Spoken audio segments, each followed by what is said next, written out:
Hey you guys, this is Rafael from Relics.com. Greetings from Tennessee. I hope you guys are doing well today. We're doing well here. It's a good day to be alive. Every day is a bonus. Back several years ago, I had a problem with the way my ear was made when I was born. And I went in and I had to have surgery on my skull. And as I went into that surgery, I thought, well, this might be the last day I'm ever here.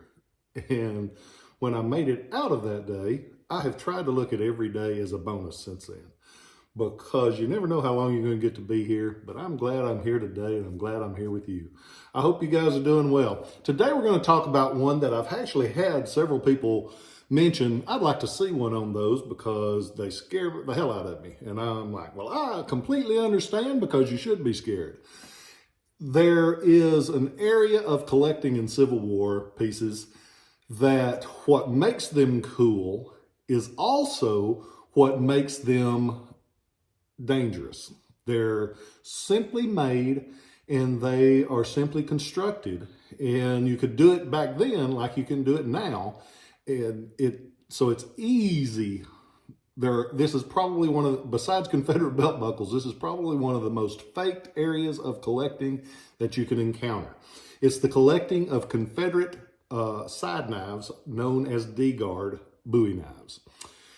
And they're generically referred to as Bowie knives because of Jim Bowie carried one back Alamo days. But the Confederates used a lot of them, especially in the early days when they were expecting the up close and personal fighting, and they also looked really cool in pictures. So you see a lot of those early Confederate pictures of soldiers holding those proudly. They are one of the few areas of collecting that big is usually better. The larger the size of the knife, the more impressive it looks and the more it'll bring. This one, boy, it's massive. Check that out. It's 23 inches in overall size from tip to the end of the handle. It has a 19-inch blade. I mean, that's a lot of blade. And it's good and thick. It's a spear point style blade. It's 2 inches wide at the back. Big, thick blade. And what I love about this one is the consistency of the patina and of the color. And that's one of the things you want to look at when you're looking at a Confederate knife. My first one was fake. I got took on it. I lost my butt on it, and it turned me off knives, and I stayed away from them like the plague for probably 20 years. And I started looking at them, and I bought a couple collections that had some in it, and I started looking and learning, and that's the only way you're ever going to know about knives and a lot of other things is if you see them, if you handle them, you see those little things to look for. Because I didn't see it, I didn't know to look for it when I started.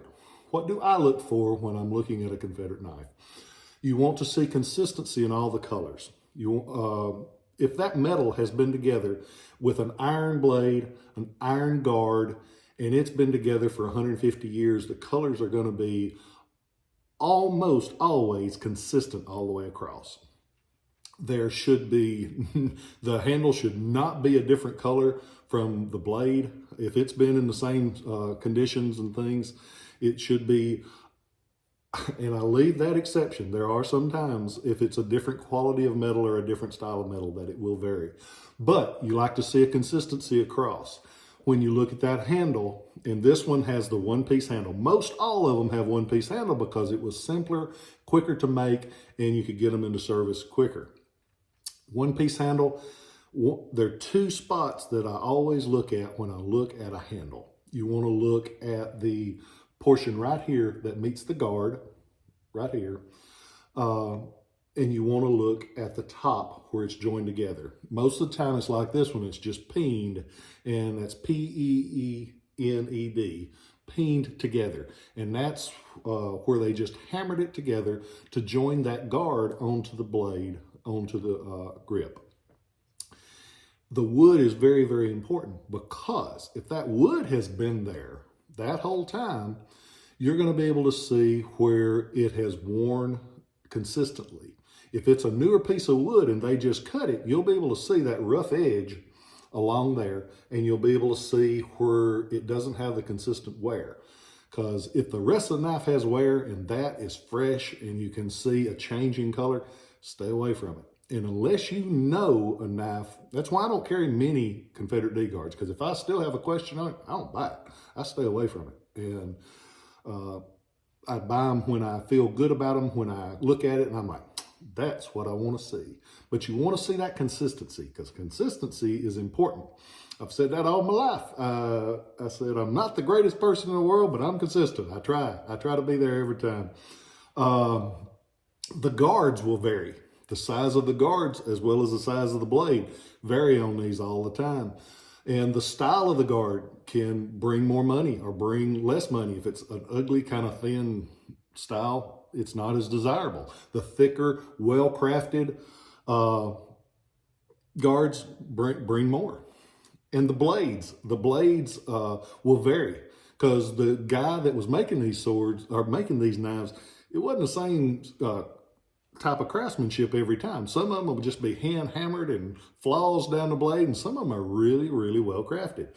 And sometimes they would use a file blade they'd work it down and make it into the blade, because the metal was stronger and it would be more durable. And sometimes you can actually see the cross hatching from a file that was used for a blade. So check that out. Be careful. If they won't guarantee that knife, sword, gun, hell, any of it, don't buy it, because there's probably a reason that they won't guarantee it.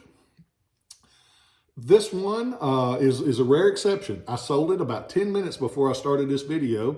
And I told the guy, I said, well, I had it laid out to do a video on it because I thought it was so cool. He says, well, would you do one? I'd love to hear what you got to say on it. So thank you for buying it. I appreciate you guys. I hope you've learned something. I hope that just be sure that they will guarantee it, because if they won't, there's usually a reason. Hope you guys are doing well. Got to see my mom and dad the other day. Made me happy. My middle daughter turned 21. It's been a month of very good things, emotional month, but I'm thankful to be here. Seeing them just reminded me, and I say it all the time, be sure you tell those ones that you love them. Because if you don't, if something happens, you can't get that back. Time is one thing that nobody can buy. I hope that you guys are well. I hope that you do tell those that you love them. If the last word you hear out of my mouth are I love you, I'm okay with that. I love you guys, and I'll catch you next time.